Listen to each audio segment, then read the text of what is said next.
Здравствуйте, Владимир. Ну вот вас теперь на родине признали террористом. Как вы ощущаете себя в этом новом для вас статусе? Ну, я не знаю, наверное, я должен употреблять какой-то специальный террористический сленг, но если посмотреть, конечно, на мою биографию, консул, официальный представитель МИДа, чрезвычайный полномочный посол, должность занимал 7 раз в различных странах, международных организациях, министр культуры, директор Национального театра, но сейчас в биографии еще и террорист. Что-то как-то в голове это не укладывается, наверное, ни по каким принципам, ни по каким стандартам. Расскажите, какие ограничения на вас и на других 17 человек, которые оказались в этом списке, какие ограничения накладывает этот статус?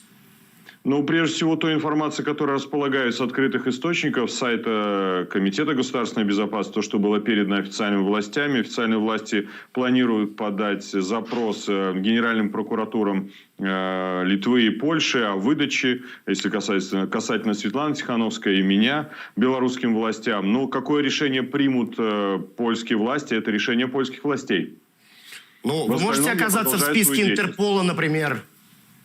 Да, уже однажды они подавали в список Интерпола или заявляли о том, что планируют подать меня в розыск через систему Интерпол. Это уже 4-е уголовное дело, которое возбуждено в отношении меня за последнее время. Насколько я понимаю, что это еще не конец. Уголовный кодекс достаточно длинный. В Интерпол они заявляли, что подали соответствующую заявку. Я обратился через адвоката с просьбой уточнить информацию. Это не подтвердилось. Это все надо рассматривать в элементах запугивания для того, чтобы демотивировать демократические силы в своей деятельности. Конечно, я вспоминаю ситуацию несколько лет тому назад, когда Лукашенко в беседе со мной сказал: если ты меня предашь, я задушу тебя собственными руками. Сейчас, когда я уже занял позицию достаточно открытую, он заявил публично, перед тем, как я покинул Беларусь и уехал тогда в Польшу, именно в ту ночь, вот в преддверии он заявил, что я перешел красную линию, буду отвечать перед законом.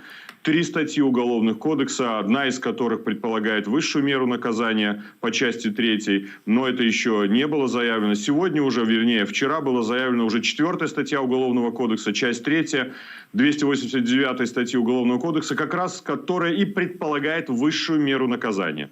Я вспоминаю слова Тертеля, председателя КГБ, который сказал, что белорусский народ, но он имеет якобы право говорить от имени белорусского народа, найдет всех своих предателей и привлечет к ответственности. Ну так что цепочка замкнулась, круг замкнулся. Личная угроза задушить руками, заявление председателя КГБ и статья Уголовного кодекса, часть 3, 289, которая предполагает расстрел. Вы за свою жизнь не опасаетесь? Ну, как каждый нормальный человек, конечно, ты ощущаешь определенные, может быть, психологические неудобства. Но поверьте, я человек сильный, крепкого характера и всегда говорил, что я буду идти до конца и сражаться до победы, до того момента, когда как раз-таки организатор, можно так скажем, смеясь сказать, преступной группировки террористической, в которой нас обвинили, а кто является организатором террористической группировки в Беларуси, именно Лукашенко, когда он будет привлечен к ответственности. Это делает меня сильнее, это мотивирует меня на то, чтобы добиваться результата. Мы не можем позволить себе, чтобы режим, который уже сравнивают с режимом черных полковников 70-х годов в Греции, повторился в Беларуси. Он уже повторяется, к сожалению, он развивается. Вчерашние законопроекты по борьбе с экстремизмом предполагают, что за любую критику власти человек может попасть в тюрьму. Мы не имеем права допустить, чтобы этот режим сохранился в нашей стране. Я уверен в нашей победе. Алексей Венедиктов, главный редактор радиостанции «Эхо Москвы», писал около 10 дней назад, что 1 мая до этого момента Лукашенко сядет за стол переговоров с Тихановской. Но вместо этого мы видим, наоборот, только усиление репрессий. Возможно ли, что под давлением Запада Лукашенко все-таки пойдет на диалог? Я убежден, что тот тезис, который мы ввели как антикризисное управление еще в ноябре месяце в контактах с партнерами, в том числе мы говорили это и западным, и восточным соседям, что только принуждение к диалогу может привести нас к тому, что мы найдем разрешение в этой ситуации. Принуждение – это, конечно, давление как со стороны европейских структур, так со стороны Соединенных Штатов Америки, Украины и в том числе Российской Федерации. То, что сейчас происходит в Беларуси, не укладывается никому в голову. Мы, конечно, должны усиливать и внутреннее давление. Кстати, скоро 9 мая.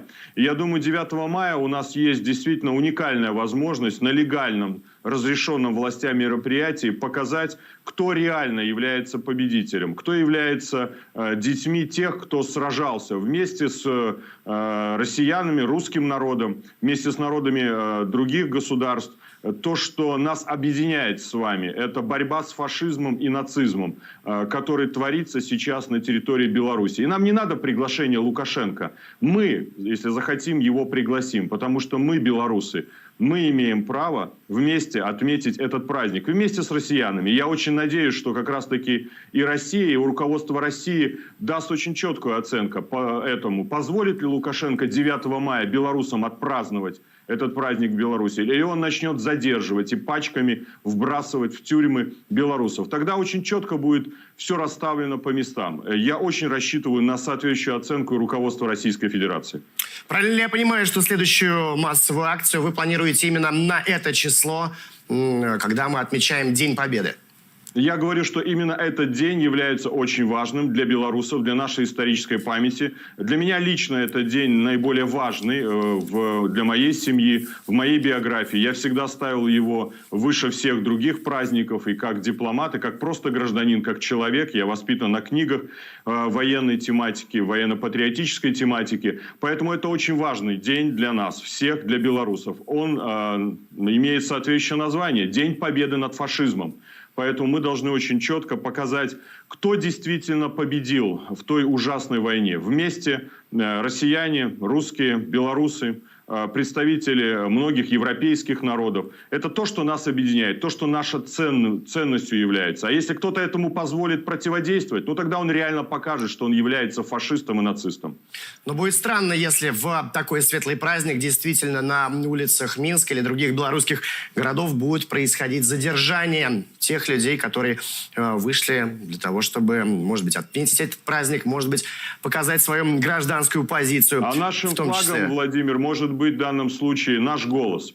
Я даже думаю, что не обязательно брать символику, но это мое частное мнение, как политика. Мы можем идти без символики. Мы пройдем все рамки контроля, безопасности, чтобы никто не обвинил нас, что кто-то несет какие-то там взрывоопасные вещества. Мы выйдем на улицу, и нашим флагом будет наш голос. И все-таки я хотел бы поговорить по поводу возможных переговоров Лукашенко с Тихановской. Когда эта информация только была опубликована Венедиктовым, тогда Анна Красулина, пресс-секретарь Светланы Тихановской, в нашем эфире говорила, что не может эту информацию не подтвердить, не опровергнуть, но настроение у нее явно было приподнято. Казалось, что она что-то знает. Может быть, вы обладаете какой-то информацией? Действительно ли Запад уже так давит на Лукашенко, что он готов пойти на диалог? Я не обладаю той информацией, которой обладает Красулина, не знаю, о чем она говорила, но я готов сказать о том, что знаем мы все. Мы знаем о том, что введен предупредительный пакет санкций Соединенным Штатами Америки по нефтехимической сфере Беларуси, и это как раз-таки предупредительный. И вот как раз часто возникает вопрос, против кого направлены санкции, почему призывают к ним. Так как раз Соединенные Штаты Америки и говорят, до 26 апреля у Лукашенко есть возможность, и у Макея, министра иностранных дел, освободить всех политических заключенных в Беларуси, которых уже 330. А так действительно это уже не 330, это тысячи человек репрессированных. Освободить их, прекратить массовые репрессии, незаконные задержания, и санкции американские не будет вины действия. Европейский Союз, ну тут, конечно, сложный вопрос. Реально, мне кажется, что Европа не сдает тест на действительно понимание ценности и важности прав человека и свобод. Она не использует тот инструментарий в том объеме, который должна была бы использовать в такой ситуации. Декларации и заявления, они имеют важный характер, они важны с точки зрения солидарности, но очень важны и действия. Когда ежедневно, вчера, вынесено 4 уголовных приговора, когда вчера адвокат представил информацию в отношении Ольги Золотарь, которую трижды пытали в СИЗО, мать 5 детей, 38 лет, девушка. Ее трижды пытают. Судмедэксперт отказывается приезжать. Следователь отказывается снимать побои, что ее душили прямо в камере, прямо во время допросов. Когда это происходит каждый день. То есть это ужасающая картина, которая творится в Беларуси в эти дни. И вот на это не реагируют европейцы соответствующим образом. То есть только пока декларируют о возможных шагах. Ну, посмотрим, может быть, в апреле Европейский Союз наконец-таки решится и сделает соответствующие принципиальные действия. Я как политик их к этому призываю и надеюсь на это. Не ради санкций, а ради того, чтобы прекратить массовые репрессии в нашей стране.